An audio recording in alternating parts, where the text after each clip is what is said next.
வாழ்க வையகம், வாழ்க வையகம், வாழ்க வளமுடன். வேதாத்ரி மகரிஷி அவர்களின் நாள் ஒரு நச்சிந்தனை நாள் மே 20. தலைப்பு நல் இறை உணர்வும் அற உணர்வும். இறைவனானவன் துன்பம் தரலாமா என்று நாம் எண்ணுவோம். ஆனால் உண்மையிலேயே அது துன்பம் அன்று.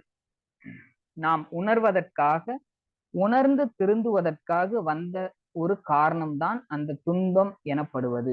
ஒரு தடவை ஏற்படக்கூடியதை வைத்துக்கொண்டு மீண்டும் அந்த துன்பம் வராது காத்து கொள்ள வேண்டியது நம்முடைய செயல்தான். ஆகவே செயலிலே விளைவை காணும் இந்த ஒரு எண்ணத்தை வளர்த்து கொண்டால், அவ்வாறு வளர்த்து கொண்டதை ஒருபோதும் வைத்துக் கொண்டால் இறைவனே நீங்கள்தான். மனதிலே ஒரு பெரிய மாற்றம் ஏற்பட்டு நிலைத்து இருக்கிறது. இந்த நிலை விட்டு நாம் மாறுவதே இல்லை. ஏனென்றால் எப்பொழுதும் ஏதாவது செயலை செய்து கொண்டேதான் இருக்கிறோம். அந்த செயலிலே விளைவு வரும். அந்த விளைவு இறைவனுடைய கருணை, இறைவனுடைய வரம் என்பதை உணர்கிற போது எப்பொழுதும் இறைநிலை உணர்வு மாறாதிருக்கும். அதே நேரத்திலே நாம் செய்கின்ற செயல் மூலமாக பிறருக்கு நன்மைதான் வர வேண்டும், தீமை வரக்கூடாது.